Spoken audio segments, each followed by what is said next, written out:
হোসেন যে তিনটা প্রশ্ন করবে এ সম্পর্কে তোমার জানা কি? আলী বলতেছে জীবনের প্রথম শুনলেন। উমর বলতেছে আমিও জানি না, তুমিও শোনো নাই, তাহলে এই প্রশ্নের উত্তর মেয়েটা কেমনে দিবে? আমার ঘটকে আল্লাহ কবুল করে নাই। কানতে কানতে মেয়েটার কাছে গিয়ে বলে, মা আবার আব্দুল্লাহকে স্বামী হিসেবে কবুল কর, আল্লাহ তোর দুনিয়া আখিরাত শান্তি দিবে। মেয়েটা বলতেছে আমার কোনো আপত্তি নাই, খালি একটা বার বলেন হোসেনের চাইতে ভালো, আমার আব্দুল্লাহ হোসেনের চাইতে ভালো। উমর ফারুক বলে, না কেমনে বলবো যেটা ভালো না, কেমনে বলবো? তাহলে আপনি কেমনে বলেন আব্দুল্লাহকে স্বামী হিসেবে গ্রহণ করব, বিয়ে যদি করতে হয় ওই হোসেনকে করব বিয়ে, অন্য কোনো যুবক নয়। ওমর ফারুক বলে, মা হোসেন এমন একটা যুবক দুনিয়ার সব মেয়েকে বিয়ে করবে না, যে মেয়েটা তিনটা প্রশ্নের উত্তর দিবে তাকেই বিয়ে করবে, অন্য কাউরে করবে না। যে প্রশ্ন আমি উমর জানি না, তার বাবাও জীবনে শোনে নাই, তাহলে তুমি কেমনে উত্তর দিবে?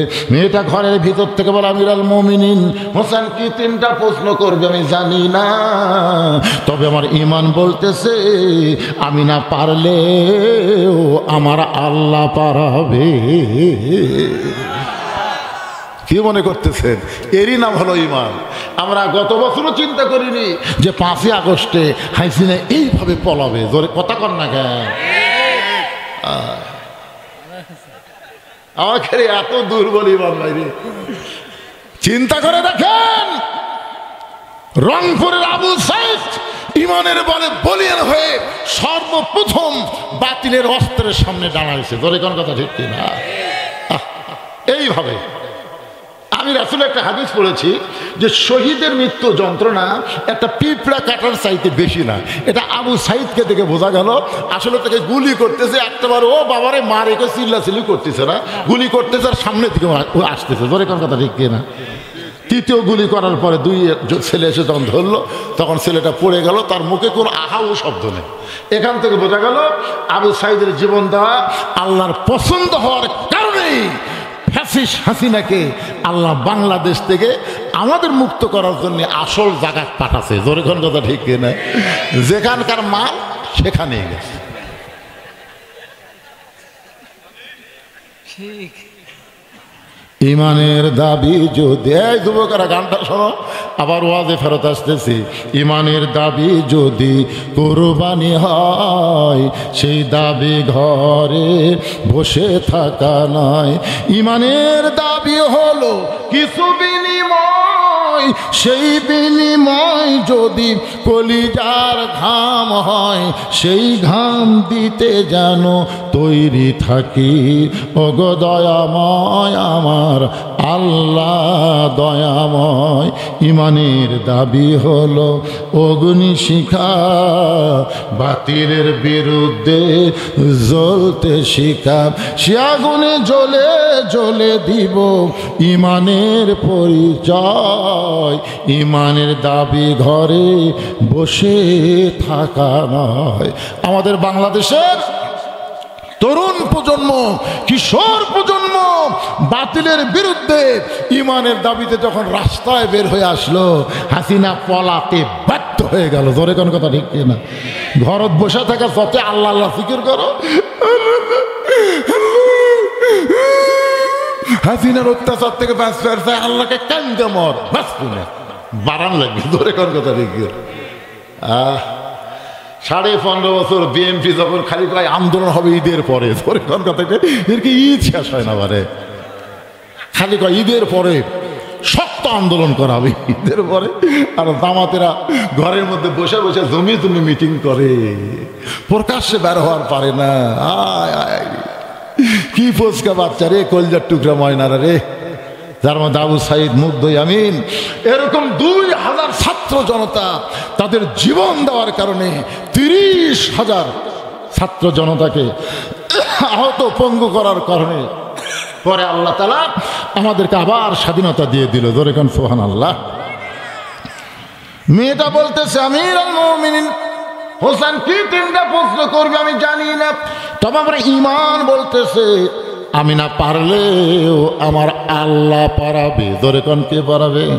সঙ্গে সঙ্গে ওমর ফারুক এক দৌড় আলীর বাড়িতে এসে বলতে, ভাই তারিখ করবার চাই। হোসেন বলে কিসের তারিখ? কিসের তারিখ? ওমর বলে বিয়ার তারিখ না, বিয়ার তারিখ না, তুমি যে 3টা প্রশ্ন করবা তার উত্তর দিবার পারবে কি পারবে না তারই তারিখ। আলী বলতে কি কন, যে প্রশ্ন আপনি জীবনে জানেন না, আমিও শুনিনি, সেই প্রশ্নের উত্তর মেয়েটা কেমনে দিবে? ওমর ফারুক বলে, আলী রে, তোমার কানটা আমার মুখের কাছে দাও। হযরত আলী কানটা যখন ওমরের মুখের কাছে দেয়, ওমর ফারুক ফিসফিস করে বলতেছে, ইমানের বলে বলিয়ান হয়ে যখন কেউ কথা বলে তখন আমি বিশ্বাস করেছি সে একলা না, তার সঙ্গে আমার আল্লাহ রয়েছে।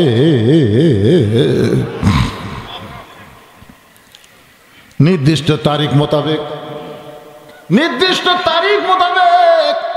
হযরত ওমর ডান পাশে বসে গেছে। একটু বসার সাইজটা খেয়াল করেন। ওমর ফারুক ডান পাশে বসে গেছে আর হযরত আলী বাম পাশে, মাঝখানে হোসাইন বসেছে। সামনে একটা চাদর দেওয়া হলো, ওই চাদরের ওই পারে ওই 18 বছর বয়সের যৌবনা মেয়েটা বসে গেল। আপনারা খেয়াল করছেন ডান পাশে কে? কেবলে কথা কি শুনবার পাচ্ছেন না? ডান পাশে কে? হযরত ওমর। এই বলার পাশে কারণ আছে বাজান, ইন্না লিল্লাহি ওয়া ইন্না ইলাইহি রাজিউন। বোঝা লাগবে না, এটা বিপদ আপদের দোয়া। এটা মানুষ মরার পর আয়াত না, বিপদ আপদ মুসিবতের আয়াত। জোরে বলেন কথা ঠিক কিনা? আর একবার আয়াতটা শোনেন, ইজা আসাবাতুহুম মুসিবাতুন ক্বালু ইন্না লিল্লাহি ওয়া ইন্না ইলাইহি রাজিউন। ডান পাশে হযরত ওমর, বাম পাশে হযরত আলী, মাঝখানে হোসেন। সামনে একটা চাদর দেওয়া হয়েছে, চাদরের ওই পারে যৌবনা নারী, মাত্র 18 বছর বয়সের নারী। একটু খেয়াল করেন, আপনারা বলেন তো সামনে চাদর দেওয়ার কারণ কি? সবাই বলেন। এখন যুবকদের জন্য সবচাইতে বড় বিপদ হলো মেয়েরা বেপর্দা হওয়া। জোরে কোন কথা ঠিক কিনা? আমাদের যুবকেরা রাস্তাঘাটে পাগলের মতন ঘুরতেছে, একটা 4G মোবাইল নিয়ে সারাদিন ঘোরে। হ্যাঁ, সারাদিন ঘোরে। হ্যাঁ, ঘোরে বাড়ি, খালি ঘোরে, বাড়ির থাকে না। দাদা কয়, কে রে তুই এত ঘুরিস করে? হ্যাঁ, তুই এত ঘুরিস করে? তখন লাদি কয়, দাদা বুড়া হচ্ছেন তো, বুঝতে পারতেছেন না, আপনাদের সময় তো এরকম মাল ছিল না, আসলে ছিল না। আমি ছোটবেলায় দেখছি আমার দাদি, তখন এত বোরকার বাহার ছিল না। 2টা হাতকে বোঝেন, এ মুরব্বীরা বুঝবে, হাতকে 2টা হাতকে, একটা নিচে একটা উপরে, এমনভাবে পরিছে দুনিয়ার কোনো মরদ মানুষ চেষ্টা করলেও মুখ দেখবার পারেনি। একের মাথা নিয়ে এসে নেমে দিছে। কে দাদি? ও দাদি, পড়ে যাবেন দাদি, ভালো করে রাস্তায়। দুনিয়ার পরে সহ্য করা যাবে, কিন্তু জাহান্নামের আগুনে পড়া যাবে না। ধরে কোন ঠিক কিনা?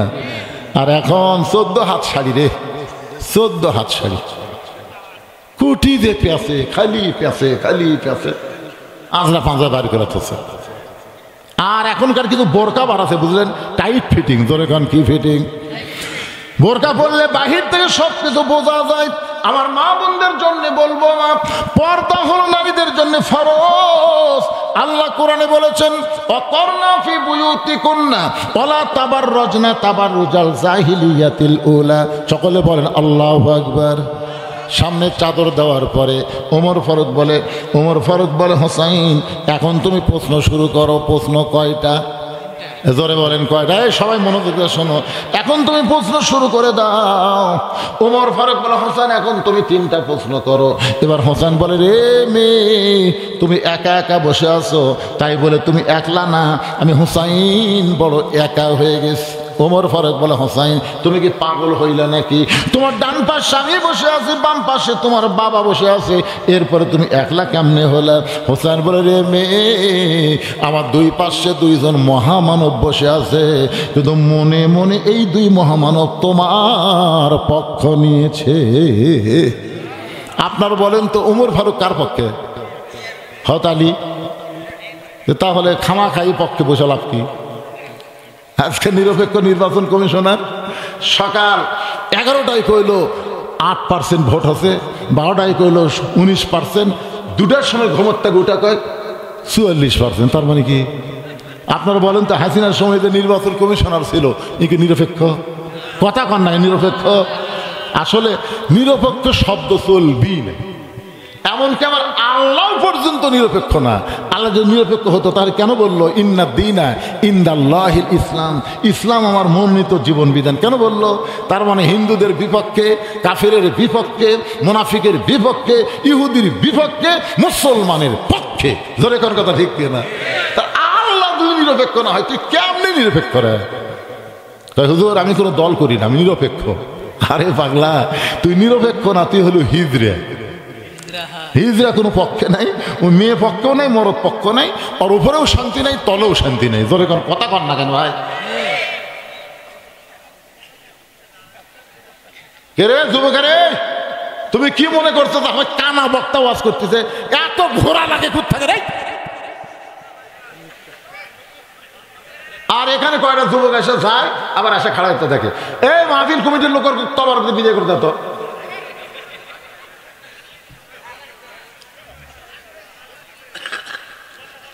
কি বিরক্ত হচ্ছেন? আজকে একটা মাহফিল দেখতেছি, রাত আজকে দেখতেছি বাড়তে বাড়তে মনে হয় ঠেকে গেল। ও পোলা খাওয়ার জন্যে, একেবারে পোলা খাওয়ার জন্য এত রাত কষ্ট করার কি দরকার? হ্যাঁ, সবাই একটু মহব্বতে জিকির করেন, লা ইলাহা ইল্লাল্লাহ, জোরে লা ইলাহা ইল্লাল্লাহ, লা ইলাহা ইল্লাল্লাহ, লা ইলাহা ইল্লাল্লাহ, লা ইলাহা ইল্লাল্লাহ, লা ইলাহা। ওমর ফারুক বলে, হোসেন এখন তুমি প্রশ্ন শুরু করে দাও। এবার হোসেন রাদিয়াল্লাহু আনহু 1 নম্বর প্রশ্ন করতেছে, রে মেয়ে, আমার মাকে তুমি জানো? আমি কোন মায়ের সন্তান তুমি কি বলতে পারো? আমার মা সম্পর্কে কি তুমি জানো? সঙ্গে সঙ্গে হতালি চুম করছে। হতালি চমকে ওঠার কারণ হলো আমি ছেলের সাথে আছি, আর ছেলে আমার কথা না করে ওর মায়ের কথা বলতেছে। আপনি যখন বিয়ে করছেন, আমি যখন বিয়ে করছি, তখন কাজী সাহেব আমাকে বললো যে ভাই আপনার বাপের নাম কি? আপনার বাপের নাম কি? আমি আমার বাপের নাম লেখা দিলাম, আমার বিয়ে রেজিস্ট্রি হলো 91 সালে। বাড়িতে এসে আমার মা বললো কি বাবা বিয়ে হলো? বাবা কাজী সাহেব বললো তোমার বাপের নাম কি? বাপের নাম লেখা দিলাম, বিয়ে হলো। এই তোর বাপের নাম? আমার নাম। আমি বললো আপনার নাম তো শুনবারই পাইনি। তখন বাপ ঘরের মধ্যে, মা ঘরের মধ্যে যে কান্তিছে আর বলতেছে, তোর বাপ তোর জন্য কি করছে রে? বাবা আনন্দে মাতিয়া সাগরে ভাসাইয়া সেই যে চইলা যায় খবর লয় না। মাজন ধরিয়ায় উদরে কতই কষ্ট করে, 10 মাস পরে পায় প্রসবের বেদনা। এমন দরদি ভাবে কেউ হবে না আমার মা। মা গো কি বলবো প্রসবের কথা, মা বেনে সেই ব্যথা কেউ তো বুঝিবে না। মাজন ঠেকিয়া সন্তানের দায় অকালে মা মারা যায়, ঠেকিয়া সন্তানের দায় অকালে মা মারা যায়। কেন সে মায়ের ভক্তি করো না? এমন দরদি ভাবে কেউ হবে না আমার মা।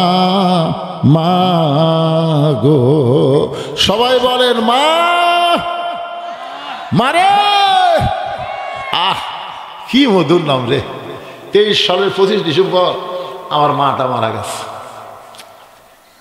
আমাকে যারা দাওয়াত দিবার যায় তারা গিয়ে দেখে মসজিদের পাশে 18 সালের জুলাই মাস আমার বাবা মারা গেল, আর 23 সাল ডিসেম্বরের 25 তারিখ আমার মা দুনিয়া থেকে চলে গেল। বাড়ির দিকে যখন তাকায় চারিদিকে ফাঁকা ফাঁকা লাগে। দাঁত থাকতে মানুষ দাঁতের মূল্য দেয় না, চোখ থাকতে মানুষ চোখের গুরুত্ব দেয় না রে। বাপ মা যখন মারা যায় তখন বুঝতে পারে তার আপন বলতে আর এই জগতে কেউ নাই। হোসাইন রে মেয়ে, আর 1 নম্বর প্রশ্ন হলো আমার মাকে তুমি জানো? আমি কোন মায়ের সন্তান? সঙ্গে সঙ্গে মেয়েটা পর্দার উপর থেকে বলে, হোসাইন আপনার মাকে আমি চিনি। প্রশ্ন করেছে আমার মাকে জানো? আর উত্তর দিছে আমি চিনি। ওমর ফারুক জিব্বাত কামড় দিছে, 1 নম্বরে আউট। তিনবার উত্তর দিবি, আমি কি আশা করছি? একটাতে আউট হয়ে গেল রে। প্রশ্ন করলাম মাকে জানো? ওইকে আমি চিনি। এই পাগলি, হোসেনের মাকে যেমন তেমন মেয়ে মানুষ নাকি রাস্তায় ঘুরে বেড়ায়? আপনার কোন রাস্তায় ঘুরে বেড়ায়? আপনাকে পাড়ার যার বউকে সবাই চেনে ওই লোকটা জাহান্নামী, ওই লোকের বউ জাহান্নামী। আপনার খাটত বসে কার গল্প করেন? এই পাড়ার মধ্যে কার বউ সবচেয়ে সুন্দরী কন? যদি গল্প করেন অমুকের বউ আমি দেখছি ভাই, সেই রকম বুঝবেন ওই লোকটা ওর স্বামীও জাহান্নামী, ওর বউ জাহান্নামী। তোর বউ পাড়ার লোককে আমি দেখলাম। বউ দেখানোর জিনিস, কতক্ষণ দেখানোর জিনিস। গভীর রাত্রে হযরত আলী ফাতেমাকে দাফন করেছে। দিনের বেলায় কবর দিলে চলবে না, রাতের বেলায় দাফন করা লাগবে। রাতের বেলায় ফাতেমা দুনিয়া থেকে বিদায় নিল। রাতের বেলায় দাফন করার পর হযরত আলী বলে, আল্লাহ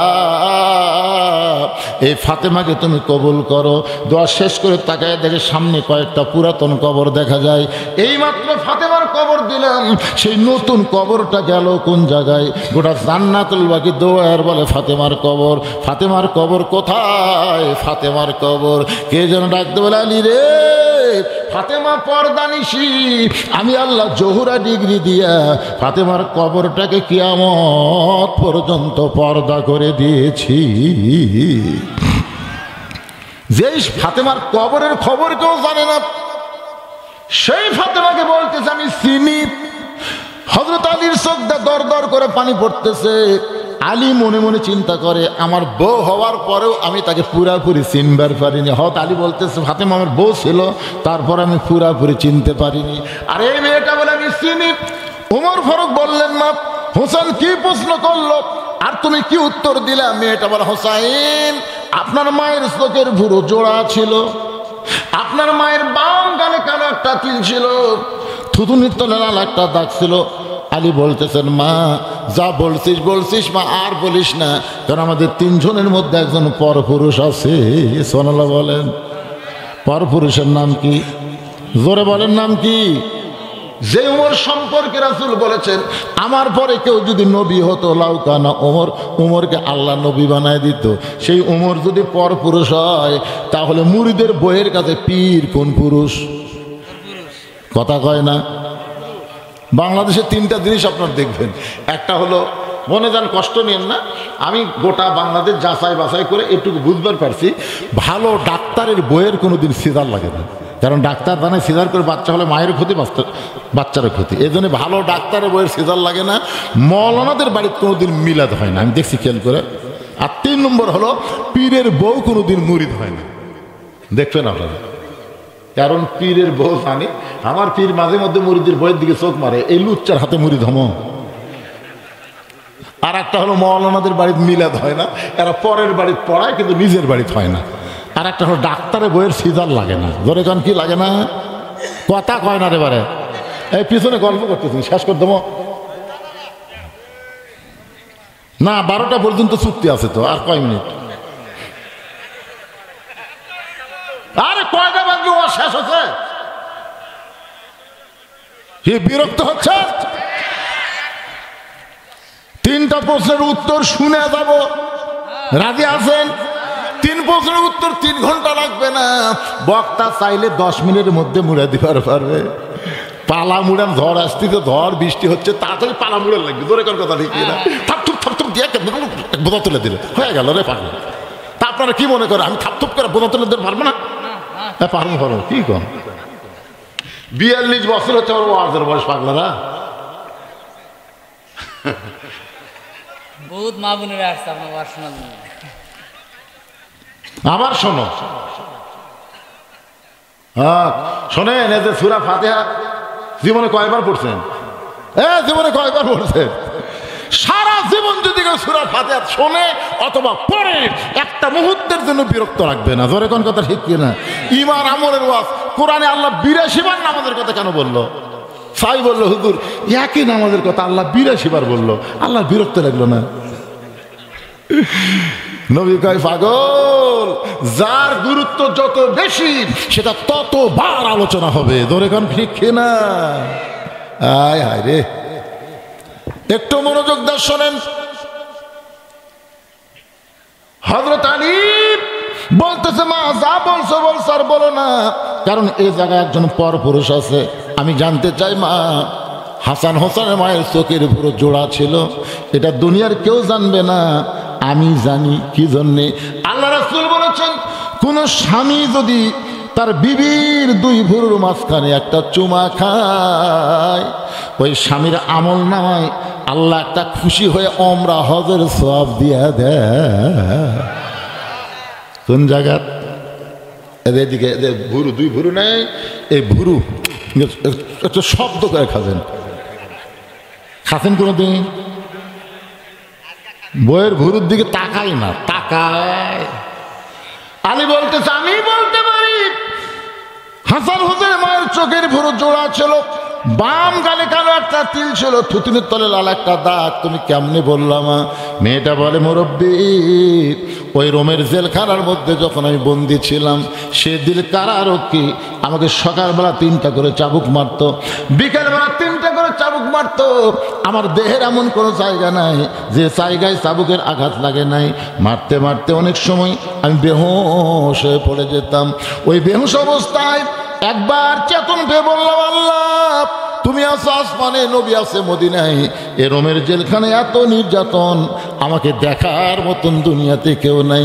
এ কথা বলতে কানতে কানতে যখন ঘুমিয়ে গেছি, ওই ঘুমের ঘরে স্বপ্নে দেখি একটা জান্নাতের হুরি আমার মাথার পিছনে বসে কাঁদতেছে, আমার মাথার কাছে বসে কাঁদতেছে। আমি বললাম, কে গো আপনি? জান্নাতের হুরি না বেহেশতের পরী? এত সুন্দরী। আমার মাথায় হাত দিয়ে বলে, মা আমি জান্নাতের হুরিও না বেহেশতের পরেও না, আমি হলাম জগৎ বিখ্যাত মা ফাতেমা। ওই জান্নাতুল বাকি থেকে রোমের জেলখানায় তোমাকে সান্ত্বনা দেই, এমন করে আর তুমি কষ্ট করে কান্দো না। মেয়েটা বলে, হোসাইন, আমি তখন তার চেহারার দিকে তাকায় দেখি চোখের ভুরু জোড়া দেখতে পাই, বাম গালে কালো একটা তিল দেখতে পাই, থুতুনি তলে লাল একটা দাগ দেখেছি। এরপরে আমার আর কিছু দেখার ভাগ্য হয় নাই। সঙ্গে সঙ্গে হোসেন বলে, রে মেয়ে, 1 নম্বর প্রশ্নের উত্তর যেমন আশা করেছিলাম তার চাইতে তুমি 100 গুণ সুন্দর দিয়েছো। ওমর ফারুক বলতে, আলী ভাই, আমার ঘটকালি মনে হয় আল্লাহ কবুল করছে। হোসেন বলে, এত সহজ না, 33, 33, 33, 99 না পাইলে আমি বিবাহ করব না। কেবলমাত্র 33 পাইছে। এবার ওমর ফারুক বলে, হোসেন তাহলে তুমি 2 নম্বর প্রশ্ন করো।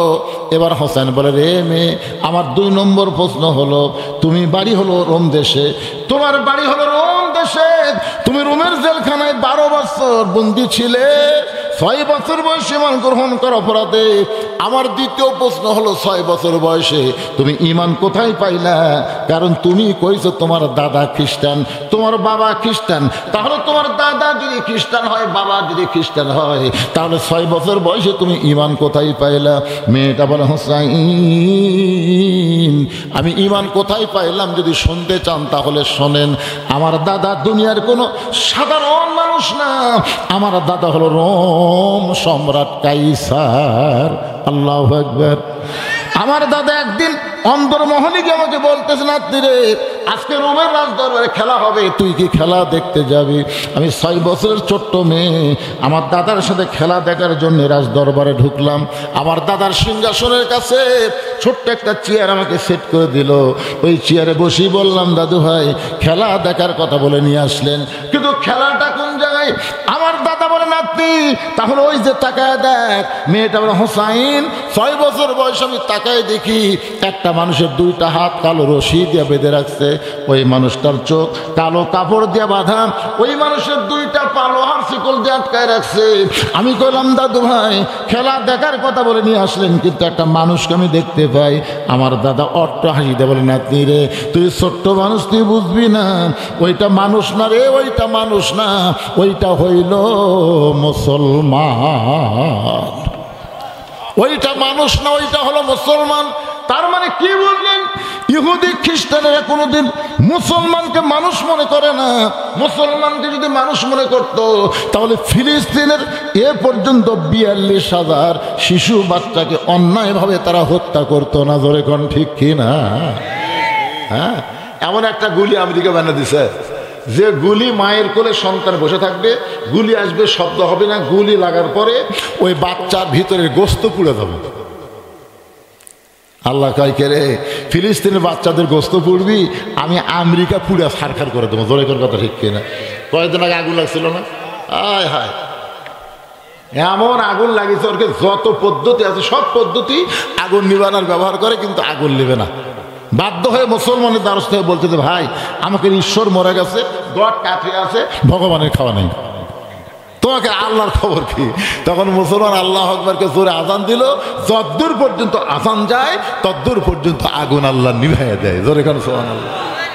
এ দৃশ্য দেখে এক সময় 1300 খ্রিস্টান মুসলমান হয়ে গেছে। জোরে কেন সুবহানাল্লাহ। আপনার বলেন তো আমাকে আল্লাহ আছে না নাই? তোমরা ফিলিস্তিনের বাচ্চাদেরকে আগুন ধরায় দিবা, তোমাদের দেশ আল্লাহ আগুনে পুড়ে ছারখার করে দিবে। জোরে কোন ঠিক কিনা? ভারত বলেছে আলু বন্ধ, পেঁয়াজ বন্ধ, চিনি বন্ধ, আল্লাহ কই পচে খা। বাংলাদেশত লাগবে না, কারণ ওয়ামিন দাব্বাতিন ফিল আরদি ইল্লা আলাল্লাহি রিজকুহা, পৃথিবীতে একমাত্র রিজিক দেনেওয়ালা কে? আরো জোরে। আল্লাহ কোরআনে বলেছেন ফালিয়াবুদু রব্ব হাযাল বাইত আল্লাযী আত'আমাহুম মিন জু'ইন ওয়া আমানাহুম মিন খাউফ। ওই ঘরের মালিকের তোমরা গোলামি করো। এই ছেলেরা নামাজের কথা আসতেছে, ওই ঘরের মালিকের তোমরা গোলামি করো। যদি তোমরা গোলামি করো, নামাজ পড়ো, সঙ্গে সঙ্গে আল্লাহ তোমাদের 2টা পুরস্কার দিব। 1 নম্বর পুরস্কার হলো তোমাদের রিজিকের কোনো পেরেশানি করা লাগবে না, তোমাদের কোনো দারিদ্রতা থাকবে না। 2 নম্বর পুরস্কার হলো ভারতের অ্যাটম বোমা, হাইড্রোজেন বোমা, কোনো বোমা তোমাদের ক্ষতি করতে পারবে না। যাবতীয় ভয় থেকে আল্লাহ পুরাপুরি নিরাপত্তা দিয়া দিবে। তাহলে ইবাদত করা লাগবে কার? মেয়েটা বলতেছে হোসাইন, আমার দাদা বলতেছিল মানুষ না, ওইটা হলো মুসলমান। আমি তখন বললাম দাদা ওই মুসলমানকে নিয়ে আপনি কি খেলা খেলবেন? আমার দাদা বলে ওই যে তাকায় দেখ। মেয়েটা বলে 6 বছর বয়সে। আমি তাকায় দেখি আগুনের একটা চুলার মধ্যে দাউ দাউ করে আগুন জ্বলতেছে। ওই আগুনের চুলার উপর বিশাল একটা দেখছি মনে মনে তেল, নিচের তাপে তেলগুলো টকবক টকবক করতেছে। আমার দাদা বলে নাতনিরে আজকের খেলা হবে, ওই মুসলমানকে হাত পা বাঁধে উত্তপ্ত তেলের মধ্যে ফেলে দেওয়া, মুসলমান তেলের মধ্যে পুড়ে যাবে। আজকের খেলার নাম হলো মুসলমান মারার খেলা। খেলার নাম কি? জোরে কার কি মারা? মুসলমান মারার খেলা। আমি তখন 6 বছরের ছোট্ট মেয়ে, আমার দাদাকে জোরহাত করে বললাম দাদু ভাই এই মুসলমানকে মারার খেলা বন্ধ করা কি যায় না? এই মুসলমানকে না মাইরা কি ছেড়ে দেওয়া যায় না? আমার দাদা বলে 100 বার ছেড়ে দিব, যদি মুসলমান একটা বারের জন্য বলে আল্লাহ রাসূল মানি না, খালি একটা বারের জন্য বলবে আল্লাহ রাসূল মানি না, সঙ্গে সঙ্গে তোর হাতের দড়ি খুলে দিব, চোখের বাঁধন খুলে দিব, পায়ের শিকল খুলে দিব। আমি তখন ছোট্ট মানুষ, ওই মুসলমানের কাছে গিয়ে বললাম মুসলমান তুমি কি জানো তোমাকে আগুন দিয়ে পুরানোর ব্যবস্থা করা হয়েছে, তোমাকে আগুনে পুড়ে ছাই করে দিবে, তুমি যদি বাঁচতে চাও একটা বারের জন্য বলো আল্লাহ রাসূল মানি না। মুসলমান চিল্লাই বলে মা তুমি ছোট্ট মানুষ, তোমার কাছে জীবনের দাম বেশি, কিন্তু যারা মুসলমান হবে তাদের কাছে জীবনের চাইতে ইমানের দাম হলো কোটি কোটি গুণ বেশি। দরকার হলে আগুনের চুলার মধ্যে যাব, কিন্তু এক মুহূর্তের জন্য আমার আল্লাহ রাসূলকে ছাড়বো। মেয়েটা বলে হোসেন, সঙ্গে সঙ্গে আমার দাদা দাঁড়িয়ে বলল রে সৈন্যর আর দেরি করো না, ওই মুসলমানকে হাত পা বাঁধা অবস্থা আগুনে ফেলে দাও। আমি তখন বললাম দাদু ভাই আমি এ খেলা দেখবো না, আমি যাবার চাই। আমার দাদা হাত ধরে বলতেছে খেলা দেখার কথা বলে তোকে নিয়ে আইছি, তোকে যাবার দেব না। আমাকে জোর করে বসে রাখলো। আমি তাকায় দেখি ওই মুসলমান ফাঁসির মঞ্চে যাচ্ছে। সুবহানাল্লাহ। আমাদের বাংলাদেশে ফাঁসির মঞ্চে যায়নি, যেরকম যায়নি। মীর কাসেম আলীকে উকিল বলতেছে স্যার রাত 12টায় আপনার ফাঁসি হবে। মীর কাসেম আলী বলে এখন কটা বাজে? বলে 9:30। আলহামদুলিল্লাহ এখনো 2.5 ঘন্টা আছে। তাহলে একটা কাম করি ভাই, অযথা এত সময় বসে থাকা লাভ নেই, আমি 2 ঘন্টা ঘুম পারি। উকিল কয় পাগলা নাকি, 2.5 ঘন্টা পর ফাঁসি হবে, তাই বলে 2 ঘন্টা ঘুম পারি। মন খারাপ করে উকিল বাইরে গেছে। 2 ঘন্টা পরে উকিল ফাঁসির কন্ডম ছেলে এসে দেখে মীর কাসেম আলী নাক দেখা ঘুম পাড়তেছে। উকিল কয় মাত্র 8 ঘন্টা আছে রে, যে নাক ডাকে ঘুম পাড়তেছে, এক তো ডাক না দিলে চেতন পাবি না। পায়ের বুড়ে আঙ্গুলো লড়াছে, লাভ দুটো বলতে ভাই সময় হচ্ছে, না স্যার এখন 8 ঘন্টা।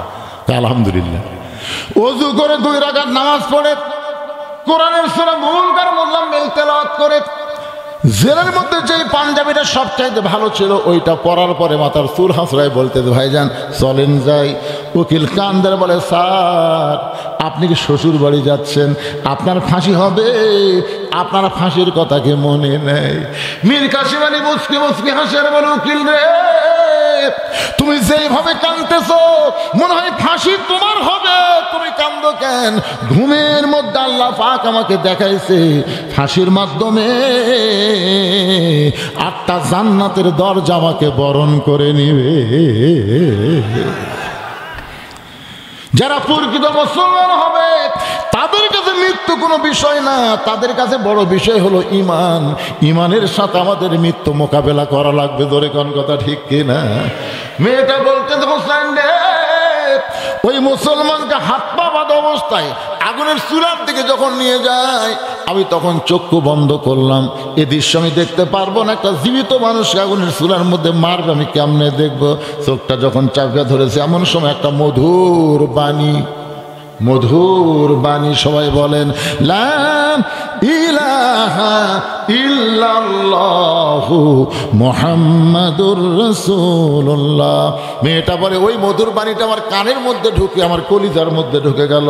আমি তখন দেখতে পাই ওই মুসলমানকে আগুনের চুলার মধ্যে ফেলে দিচ্ছে, কিন্তু মুসলমানের দেহ নামক খাঁচাটা আগুনের চুলার মধ্যে পড়ার আগে ওই খাঁচার পাখিটা কে যেন সযত্নে ধরে সবুজ রঙের একটা বাগানে উড়াল দেয়।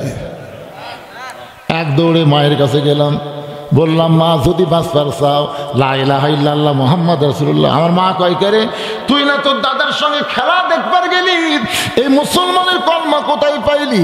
এই কলমা যদি তোর বাপ তোর দাদা শোনে তোকে হত্যা করবে। আমি তখন বললাম মা এই কলমাওয়ালারা কোনোদিন মরে না, তাদের দেহ কবরে যাবে কিন্তু ভিতরের পাখির কবর হবে না। এই পাখির ইল্লিন নামক জান্নাতের বাগানে থাকবে। তোর কোন মারহাবা। তাহলে মানুষ মরলে ইন্না লিল্লাহ কেন পড়বো? আমাদের দেহ যাবে কবরে, আমাদের রুহু পাখির কিন্তু কবর হবে না। এই পাখিটা যাবে ইল্লিন নামক জান্নাতের বাগানে। তাহলে বলেন তো মরা ভালো না খারাপ? এ ধরে কোন ভালো না খারাপ? কারা কারা ঈমানের সঙ্গে মরতে চাই? 2 হাত তুলে আবার আল্লাহকে একটু দেখাবো।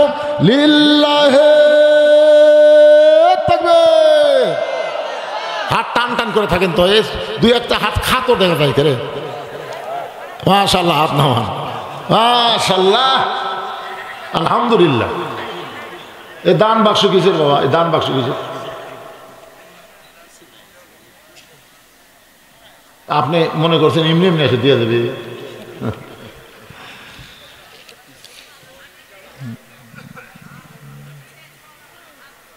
ঈদগাহ মাঠের উন্নয়ন কল্পে ও এই যেখানে এরা ঈদগাহ মাঠ নাকি? এরাই ভিতরে আছে। আচ্ছা, ঈদগাহ মাঠের উন্নয়ন কল্পে আপনারা একজন ওটা বসে করবেন না, আর কলজা ভরে গেছে। যখন থেকে পর্যন্ত 2 ঘন্টা কথা বলতেছি, লড়া নাই চড়া নাই, ভালো লাগতেছে না? কিন্তু এখন আদায়ের কথা শোনা যদি লাভ দেওয়া ওঠেন ওঠেন ওঠেন। আল্লাহ আজকে লাভ দেওয়া উঠলো, কালকে তুই পেশাব করে তো পড়বো তোকে মালুম